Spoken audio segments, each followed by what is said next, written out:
वाकई में समाजवादी ने मुझे नहीं लगता कि होगी। ये कोई भारतीय जनता पार्टी या विरोधी दल की कोई साजिश दिखती है। कांग्रेस सहयोग कर सकती है, विनम्र रह सकती है, लेकिन कांग्रेस लाचार नहीं है।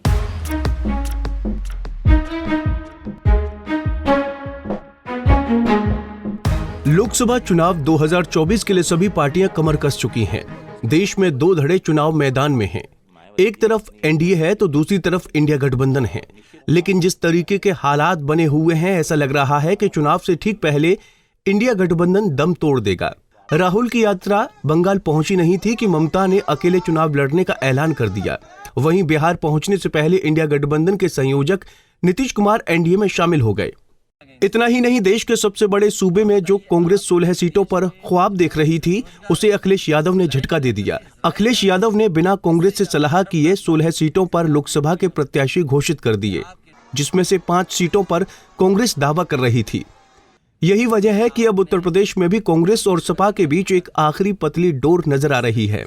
खबर यह भी है कि कांग्रेस अब सपा का दामन छोड़ बसपा के साथ गठबंधन करने जा रही है, क्योंकि कांग्रेस के चुनाव प्रभारी अविनाश पांडे का कहना है कि सपा ने बिना सलाह किए अपने प्रत्याशियों की घोषणा कर दी। ये उचित नहीं है। पहले आपको सुना देते हैं कि अविनाश पांडे ने क्या कहा है। ये शक होता है कि ये जो लिस्ट है वाकई में समाजवादी ने मुझे नहीं लगता कि होगी। ये कोई भारतीय जनता पार्टी या विरोधी दल की कोई साजिश दिखती है, जहां पर इस प्रकार की घोषणा कर रहे हैं। क्योंकि लिस्ट की घोषणा करना, लिस्ट इस प्रकार से नामों की घोषणा करना, कोई ऐसा समझौता हुआ ही नहीं है, जो मैं स्पष्ट सिरे से नकारता हूं। और उसमें से भी वो सीटें जिसके ऊपर में बहुत अच्छी बातें हो चुकी हैं, उन सीटों को भी इसमें शामिल करके उससे घोषित कर देना, तो ऐसा मुझे नहीं लगता कि समाजवादी पार्टी या आदरणीय अखिलेश जी इस प्रकार की कोई गलती करेंगे। उनके नॉलेज में ये चीज नहीं होगी शायद। अविनाश की बात तो आपने सुन ली। अब आपको सपा प्रमुख अखिलेश यादव गठबंधन की बात पर कहते हैं कि गठबंधन होगा, जरूर होगा, और कोशिश होगी कि भाजपा का सफाया प्रदेश से और देश से होगा। अविनाश पांडे ने आरोप लगाया है कि आपने जो सूची जारी की है वो गठबंधन को दृष्टिगत रखते हुए नहीं की है, वो उसको नकारते हैं। उस पे कोई चर्चा न करें। गठबंधन होगा और सीटों का भी बंटवारा अच्छा होगा। कांग्रेस के सांसद भी यही कह रहे हैं कि जो आपने जो सीटें प्रत्याशी घोषित किए हैं वो गठबंधन की सीटें नहीं थी, वो आपने अपने व्यक्तिगत तौर पे की है। नहीं, मैंने इसीलिए कहा आपसे कि गठबंधन होगा और कोशिश होगी कि भारतीय जनता पार्टी का सफाया उत्तर प्रदेश से हो। जिन 5 सीटों पर कांग्रेस दावा कर रही थी, उस सीट पर अखिलेश यादव गोलमोल जवाब देते रहे। अखिलेश ने कहा कि जो प्रत्याशी भाजपा के प्रत्याशी को हरा देगा, उसे ही टिकट मिलेगा, भले ही वो किसी पार्टी का हो। फरक्काबाद और खीरी की सीट को लेकर कांग्रेस विरोध कर रही है। फरक्काबाद और लखीमपुर की। देखिए, समाजवादी पार्टी का मानना बिल्कुल साफ है। आज उत्तर प्रदेश में भारतीय जनता पार्टी ने जिस तरीके से काम किया है, समीकरण, प्रत्याशी अच्छा हो, जो सीट भारतीय जनता पार्टी को हरा देगा, जो प्रत्याशी, उसी दल, उसी प्रत्याशी को टिकट मिल जाएगी।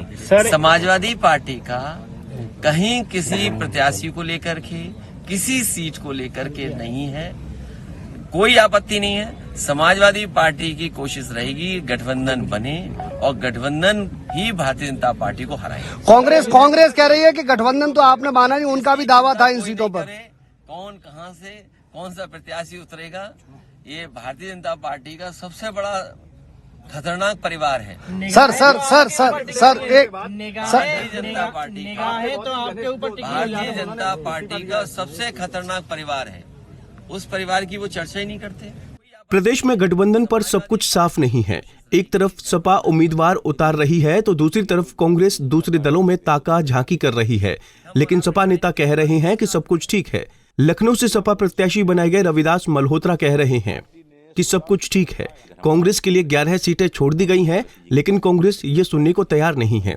इंडिया मोर्चे में समाजवादी पार्टी ने 16 सीटों का ऐलान किया है और कांग्रेस के लिए 11 सीट छोड़ दी हैं। दोनों दलों के बीच में वार्ता चल रही है और इंडिया बहुत ताकतवरी के साथ चुनाव लड़ेगा और केंद्र में इंडिया की सरकार बनेगी। इस बार भाजपा को हराना है और इसलिए सारी पार्टियां मिल। वहीं कांग्रेस के यूपी में चुनाव प्रभारी अविनाश पांडे सपा से बात करना बनता न देख बसपा की तरफ डोरे डाल रही है। अविनाश पांडे का साफ कहना है कि अगर सपा से बात नहीं बनी तो कांग्रेस के दरवाजे सभी के लिए खुले हैं। कांग्रेस तो चाहती है कि सभी दल एक साथ चुनाव लड़ें। मायावती का भी गठबंधन में स्वागत होगा। नहीं, बीएसपी बहन मायावती जी ने अपनी एक पॉलिसी डिक्लेयर तो की है, लेकिन निश्चित रूप से देखिए पॉलिटिक्स में सभी चीज़ पॉसिबल है, और अगर किसी उद्देश्य के लिए अगर हम कार्य कर रहे हैं, और मायावती जी की पार्टी भी सेकुलर पार्टी है, समाजवादी पार्टी भी सेकुलर पार्टी है, और यही बेसिक चीज़ था कि ये सब लोग साथ में आए। और अगर इसमें अदर देन इंडिया गठबंधन में अगर वो आए तो आज भी इंडिया गठबंधन उनके लिए के दरवाजे खुले हुए हैं, और आगे आने वाले समय में जैसे राजनीतिक परिस्थितियां होती हैं उस प्रकार से हर पार्टी फिर इस बारे में स्वतंत्र है कि उसको, देखिए कांग्रेस कभी भी, कांग्रेस सहयोग कर सकती है, विनम्र रह सकती है, लेकिन कांग्रेस लाचार।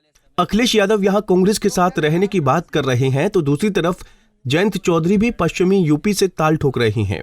सपा और आरएलडी ने आपस में समझौता कर सीटें भी बांट ली हैं, मगर कांग्रेस नेतृत्व में बनने वाले इस गठबंधन में चीजें फाइनल होने के बजाय दूर होती जा रही हैं, जिससे इंडिया गठबंधन के अस्तित्व पर यूपी में खतरे के बादल मंडराने लगे हैं। बता दें कि 80 सीटों वाले उत्तर प्रदेश में सपा और कांग्रेस के बीच अभी कुछ भी पूरी तरह तय नहीं है। इसकी एक बड़ी वजह सपा की ओर से सीटों के बंटवारे में जल्दबाजी दिखाना और यूपी में खुद को बड़े भाई की भूमिका में रखना है, जो कांग्रेस को रास नहीं आ रहा है। यूपी में सपा कांग्रेस के बीच चल रही सियासी नूरा कुश्ती पर बीजेपी और एनडीए के घटक दल आए दिन चुटकी लेते भी दिखाई दे रहे हैं। इंडिया में आपसी सहमति नहीं बनने पर बीजेपी मीडिया से लेकर सोशल मीडिया तक में सवाल उठाने से भी नहीं चूकती है। वहीं जिस तरह से सपा मुखिया अखिलेश यादव ने कांग्रेस को यूपी में 11 सीटें देने की घोषणा अपनी ओर से की, उससे चीजों में सुधार के बजाय बिगाड़ पैदा होने की आशंका और बढ़ी। बाकी रही सही कसर तो काफी हद तक सपा के 16 प्रत्याशियों की सूची पूरा करती दिख रही है, जिस पर कांग्रेस ने ज्यादा कुछ तो नहीं बोला, मगर नपे तुले शब्दों में अपना विरोध मजबूती से दर्ज करा दिया, जिसके चलते यूपी में सपा की साइकिल से कांग्रेस का हाथ छूटने का अंदेशा गहराता है। लखनऊ से अश्विनी सिंह के साथ bureau report, Punjab Kesari TV. हमसे जुड़े रहने के लिए हमारे YouTube चैनल को सब्सक्राइब करें और नई वीडियो की नोटिफिकेशन के लिए बेल आइकॉन को दबाएं। अगर आप ये वीडियो Facebook पर देख रहे हैं तो लाइक जरूर करें और ज्यादा से ज्यादा शेयर करें। धन्यवाद।